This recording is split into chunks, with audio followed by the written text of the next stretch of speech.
Treće, region i svijet. 22. Brexit unatrag. Peščanik.net, 8. oktobar. Nikad ne bacajte dobru krizu je stara evropska izreka, ali šta činiti sa 5 istovremenih kriza? Evropska unija se suočava s onim što Frans Timmermans, potpredsjednik Evropske komisije, naziva multikrizom: Brexit, migranti, štednja, geopolitičke pretnje sa istoka i juga i neliberalne demokratije u centralnoj Europi. Reklo bi se da Evropska unija ne preti propadanju kriza, već njoj samoj preti propast od njih. Ako je tako, Brexit će biti detonator te propasti. On je legalizovao koncept raspada Evropske unije i fantazije raznih ekstremista pretvorio u realnu opciju mainstream evropske politike. Brexit bi mogao biti početak nezaustavljivog procesa dezintegracije Europe. On će uticati na njenu ekonomiju tako što će paralisati Europsku centralnu banku u sljedećoj krizi evra. Europska centralna banka može da izađe na kraj sa tržišnim spekulacijama, ali će podleći pritisku glasača koji žele raspad Evropske zajednice. Zato duh dezintegracije treba podhitno vratiti u bocu. Nekako treba ubediti Britaniju da promeni svoj stav o Europi, što je po opštem mišljenju sa obe strane La Manša nemoguće. Ali u politici su uvek moguće nemoguće stvari. Referendumska većina 23. juna bila je mnogo manja od one na škotskom referendumu o nezavisnosti iz 2014. ili od negativnih glasova o sporazumima Evropske unije u Irskoj, Danskoj i Holandiji, a sve te odluke su kasnije bile opozvane.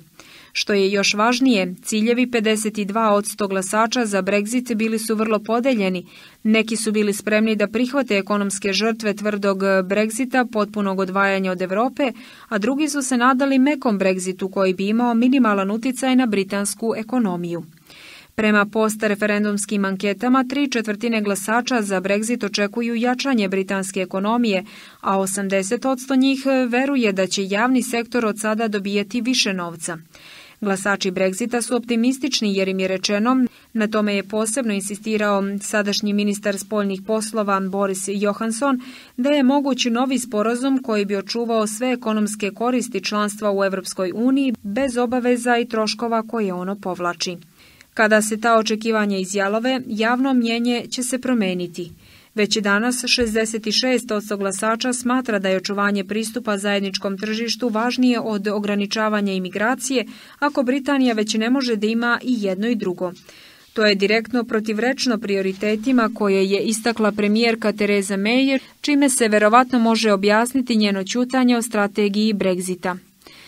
Budući da očekivanja ekonomski neškodljivog mekog Brexita neće moći da se pomire sa odbacivanjem evropskih obaveza koje zahteva frakcija pristalica tvrdog Brexita u konzervativnoj partiji, premijerka ne može da pobedi.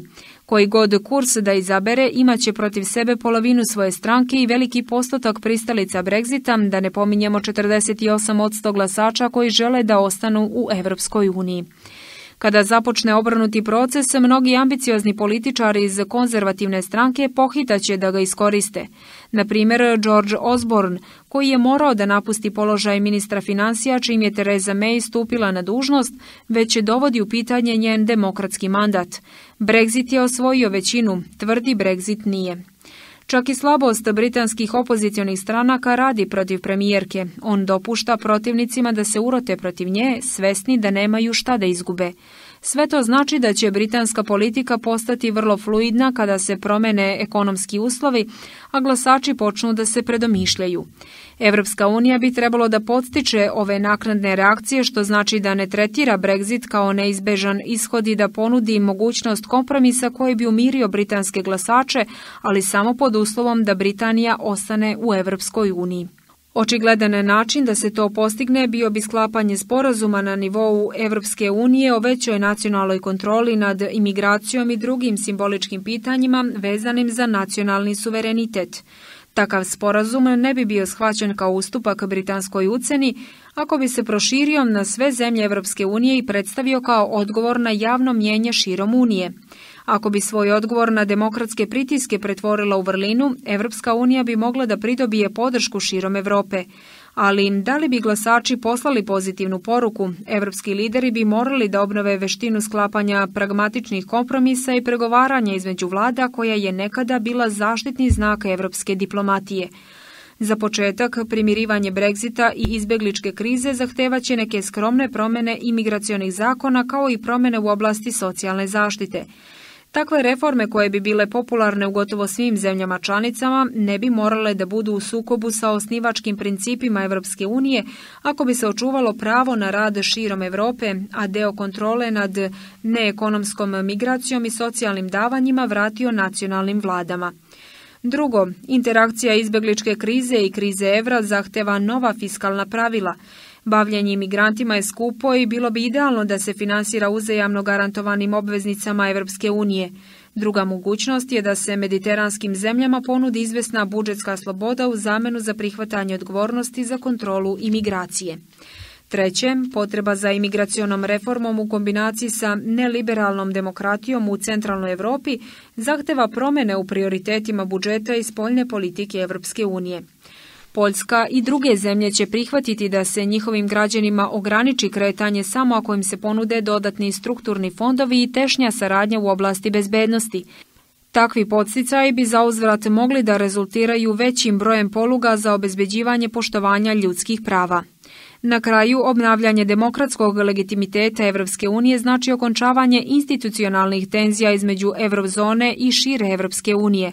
Vlasti Evropske unije moraju priznati da mnoge države članice nikada neće prihvatiti euro, dakle moraju napustiti retoriku o Europi sa dve brzine u kojoj se svi kreću brže ili sporije, ka sve češće integrisanoj uniji kakvu podrazumeva jedinstvena valuta. Umjesto toga, Evropska unija treba da dobije oblik dva koncentrična kruga, unutrašnje jezgo privrženo dubljoj integraciji spoljašnji prsten, čiji glasači ne žele jedinstvenu valutu i zajednički fiskalni prostor. Takve reforme možda se čine nemogućima, ali i dezintegracija Evropske unije se činila nemogućom pre glasanja za Brexit. U revolucionarnim periodima nemoguće može postati neizbežno za nekoliko meseci. Bivši francuski predsjednik Nicolas Sarkozy neočekivano je zatražio novi evropski sporazum i drugi britanski referendum o članstvu u Evropskoj uniji. Evropa možda ulazi u revolucionarni period svog razvoja.